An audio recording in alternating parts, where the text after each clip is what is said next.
Hello everyone. We start cycle of weekly Parshiot in English on YouTube. So we're gonna start from Parsha Bo, which is wonderful Parsha, and we just studied that Parsha, and so we are Jewish people about to leave Egypt. So to start the Parsha, we have a few questions in Parsha Bo. Question number one. I will look at my iPad just to see my notes. So question number one. Moshe got an order from Hashem. Go to Paro. Which is good order. Then Hashem continues. He will refuse to let Jewish people go. And I will ridicule and humiliate the whole Egypt. So the question is, logical question. If Hashem knows that Paro will not let Jewish people go, what is the reason to go to him? It's like I tell my friend, go to bank, ask them about credit, they will turn you down. So what is the reason to send my friend to bank? What is the reason to go to bank? If I know exactly that bank will refuse him. So, no logic. So my friend will ask me, what is the reason to go to bank? If bank will refuse. I said, sure, but go. Same thing with the Paro. Same thing with the Moshe. So Hashem said to Moshe, go to Paro, he will refuse to let Jewish people go. So what is the reason to go to him? Just don't go. But Hashem said, no, in the contrary, go to him. So let's try to understand what is going on here. It's kind of in a contradiction here. So Hashem would like to show that Paro encouraged him to turn on another plague, another strike. Seems like Hashem, he is okay. He is not angry anymore, but because Paro refused to let people go, it triggered again new strike. Okay. And all ministers, all government of Egypt will see that Paro is fighting with whom? With Almighty. Paro is fighting against the master of the universe, against the unlimited power. It was strike number 8. So 7 strikes, the whole Egypt nation, the whole Jewish nation, the government of Egypt and Paro, they were watching how Hashem destroyed the whole country by different strikes, by different makot, different plagues. And Hashem used nature. Why now Hashem said to Moshe, go to Paro. I will turn you down. He will turn you down. So why before Hashem didn't send Moshe with predictable answer? Paro will turn you away. Let's try to understand. The plague number 8 is locusts, which are natural. It's a flying beasts which eat everything on their way. It's a natural event, natural like in that area of the Middle East. It's natural that locusts come and they destroy harvest. They eat everything. It's natural. So as far as Hashem, who is the creator of the nature, he is using nature as a toy. It's his own toy. He can bend it, he can destroy it, he can just twist it, he can do whatever he wants. We always say, people say, oh, it's nature, this, nature, that. We don't realize that nature is his toy. And he can bend it as much as he wants. Like he can make fire inside of the ice. It was hail. He made it. We cannot do that. So Hashem can make like a turn water into blood. We cannot do that. Hashem can create like billion frogs who go to the very hot oven, who go inside the Paro's stomach. We cannot do that. So Hashem using nature. So, and all Makot intended to show to Jewish people that Hashem is the master of the universe. Hashem is like unlimited power. Because imagine, Jews lived in Egypt 210 years. Especially the last 86 years, they were severely oppressed by Egyptians. They were in severe slavery. So they lost hope. They lost everything. And they didn't want to listen to anybody because they didn't see any kind of light at the end of the tunnel. So that's why Hashem, strike by strike, event by event, plague by plague, demonstrated to Jewish people, first of all to Jewish people, that he will take care of them. Through all these plagues, that he'll promise, he will do everything he promised to Abraham to take us out of Egypt, he will do that. So the main show was for us, for Jewish people, not for Egyptians. Even not for the whole world, but first of all for us. But as far as we are Jewish people, the most stubborn nation in the world, I know it's a surprise for you guys, but we are most stubborn nation in the world. We don't believe in that. And every strike we could watch, we could understand that this strike is exactly, especially for Egyptians, not for us.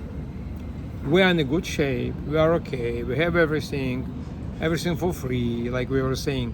But Egyptians have everything destroyed and damaged and humiliated and annihilated. That was the answer why Hashem said Moshe to go. And another version of this answer, why Parsha has named Bo. Bo in Hebrew, it's not just go, it's let's go together. It's like Hashem invites Moshe, let's go together to Paro. So why Hashem invited Moshe to go together? What happened? Why before Hashem just sent Moshe as a messenger, as his shaliach, and he didn't invite Moshe to go together, like two friends, Hashem and Moshe? So the reason is, like Midrash describes us, that Moshe, who was the best guest, favorite guest in the whole palace of Hashem, once he went to one of the chambers of Hashem palace, and he noticed a huge beast, a huge crocodile, which was lying there. And Moshe was scared of it. Moshe, who is just the right hand of God, he's doing this many so disastrous to Egypt. Why Moshe was scared? And Moshe asked Hashem, you are unlimited kindness. How is it possible that in your world, in your unlimited kindness, that beast has the right to exist? How is it possible? That was what Moshe was afraid of Paro. That's why he was afraid of Paro. He couldn't reconcile in his hand, how is it possible in beautiful world of Hashem to have that kind of beast? That's why Hashem said, don't worry, I know what I'm doing, just let's go together. I will support, I will give you backup. So Hashem, by sending Moshe now, he presented him to his plan, because Moshe also had some kind of doubt sometimes. Remember when Hashem first time was sent by God to Jewish people to say, guys, everything would be cool and dandy, I'm gonna take you out of Egypt. So Egyptians made their work even harder, and Moshe was surprised. He came back to Hashem, he said, Hashem, you told me that life of Jewish people would be better and easier, and on the contrary, the life became harder. How is it possible? So that's why Moshe had some kind of slight degree of the doubt, because he didn't understand what's going on. Why Hashem is saying one thing, but reality has brought another thing. So that's why Hashem shows Moshe that everything goes by plan. Which plan? Hashem's plan. And Hashem knows the whole scenario. And everything would be by his plan. And people will follow his plan no matter what. And nobody can intercept this plan. Nobody can destroy the plan. Nobody can even interfere the plan. No one can break his plan. That's why he's saying what's going to happen, and he follow his own plan. They want nothing matters. They will follow Hashem order, all people. And Hashem showed to Moshe, don't worry. Paro will refuse, but I know about it. And you will see what's going to happen next. I will humiliate Egypt because of that. That was question number one. Question number two. Yeah, we are saying we are Jewish people. We are saying that why we eat matzah. We're Jewish people. We eat matzah. Why?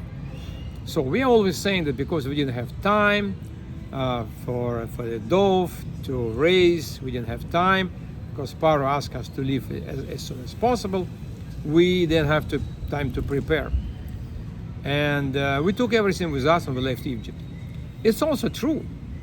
It says in the Torah that reason before that, long before that, and particularly in the Nisan 1st, Hashem announced, guys, this month will be the beginning of the months for you, and you will take on the 10th day of the month, you will take young sheep, you will bring to your house, you will tie it to your bed, and Hashem also announced, there you will prepare matzah. You will prepare special dove, and you will eat matzah with maror. It was clearly said. So Hashem announced it 2 weeks before. 2 weeks before we left Egypt. Hashem announced, you guys will eat matzah. So that's a reason, not just because we didn't have time. It was secondary. But first, because Hashem said so. Hashem predicted. Hashem gave us a scenario what's going on to be. So next question. Okay, next question about 9 plague. 9 plague is plague of strike by the darkness. So Hashem decided to make darkness. In Egypt, the whole Egypt just got darkness, no light. Like imagine, power station, electric power station, just was damaged, was completely stopped, and they had no light. Not evening light, no candles, no kerosene light, not even the daylight. So nothing, completely darkness. And our sages said it was so dark that people could not move. Imagine people could not move. It was so dense. But in province Goshen, where our Jewish people nation was living, it was light. Everything was the same, nothing changed. Daylight, evening light, and power station was working perfect. Besides that, we had a vision, like we are people who had a vision like X-ray. We could saw through walls, through the furniture. And these days of the darkness gave us chance to check what Egyptians own, what kind of jewelry, what kind of gold and silver, or whatever they have, and where it is hidden, in which drawer, in which wardrobe. Maybe they hid it under the floor, under the ceramic tiles, whatever. We saw it. We saw it during these darkness days. After darkness, we made a list. During the darkness, says days we made a complete list, wherever it was. And after darkness, we came to Egyptians, say, guys, we would like to borrow your gold and silver. It says clearly that Hashem said, send your people to borrow from Egyptians jewelry, gold and silver. And we say, guys, in this wardrobe, in this drawer, please pull it out. So Hashem used the word borrow. It's another question. If Jewish people borrowed something from Egyptians, when time will come to give it back? If it's really borrowed. So we have a few answers on that. In the time of Alexander the Great conquered the Middle East, he conquered Egypt, he conquered Israel, Judea. So he announced, guys, whoever has any kind of complaints to each other, come to me and breathe into me. I will consider it and I will find solution. So happy Egyptians came to him and said, you know what, Alexander the Great, these Jews, they are really bad people. They borrowed from us gold and silver. They took it and never returned back. So Alexander the Great turned to Jewish people, say, no guys, how will we respond?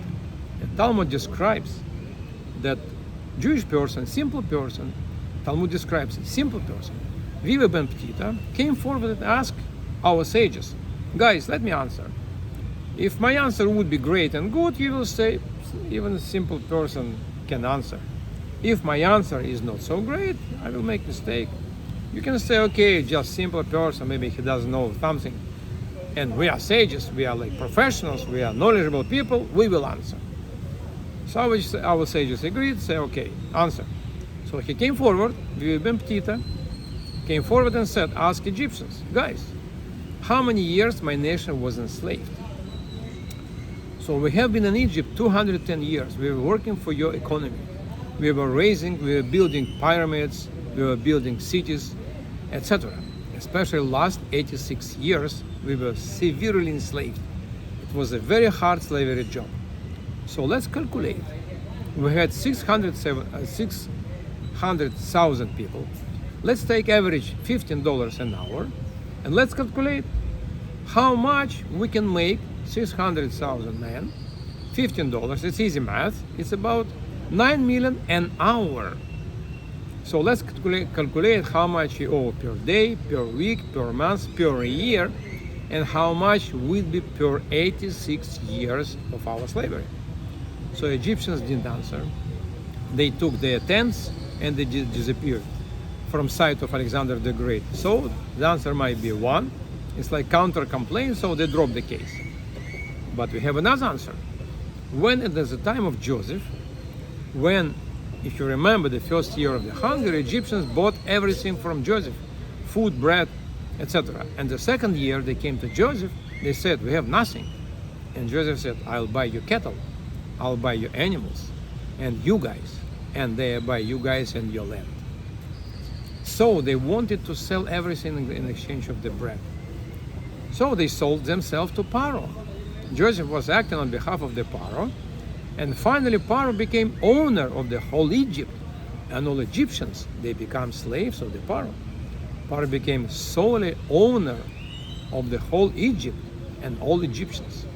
So the whole population of Egypt became his slaves. According to the law, the slave, it's a property of the master. So master owns everything which is in possession of the slave. And when Pharaoh, as an owner, wanted Jewish people to leave, he said, guys, just leave me alone, get out of my land, take whatever you want from Egypt and go. That was the words of Pharaoh.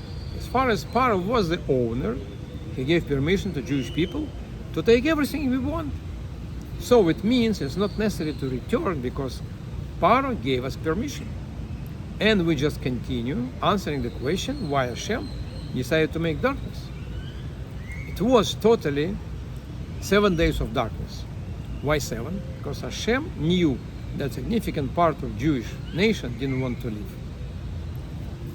Imagine, to be exact, 80% of Jews didn't want to leave Egypt. Out of 10 people, 8 people didn't want to go with Hashem and with Moshe Rabbeinu. Only 2 people out of 10 decided to leave. It's very sad. So Hashem didn't want Egyptians to see how he killed these people. He told them, guys, you don't want to go with me, you want to stay in Egypt, you will stay in Egypt. But you are going to stay not alive. And 7 days we were busy to bury these people and sit Shiva. Shiva we sit 7 days. Egyptians should not see what is going on within Jewish nation, that we have disagreement. That significant part of Jewish nation didn't want to leave Egypt. They should not see, because for us it was not so good. We didn't look good in the eyes of Egyptians if they see it. And 20%, only 20% left Egypt. By the way, today we barely have 20% of religious people among Jewish people. But if those people, if these 20% of people will not leave Egypt at all, we will not exist today.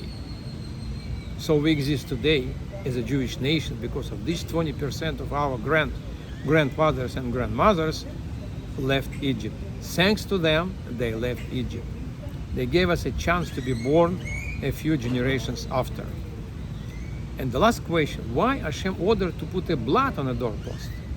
Now we have mezuzah as a sign of this blood, but why before Hashem didn't command us to put blood to distinguish between Jewish people and Egyptian people? First of all, we were living in a separate province of Goshen.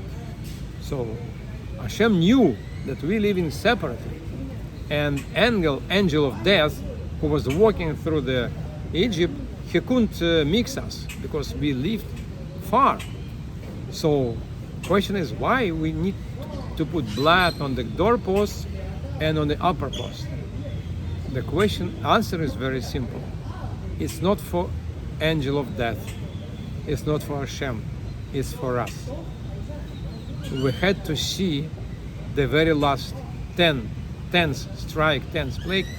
We had to see that Hashem knows about us, and we just follow his order just to put blood, and he will save us. So even today, guys, if we follow orders of Hashem, he will save us. L'chaim, guys, all the best. Be well.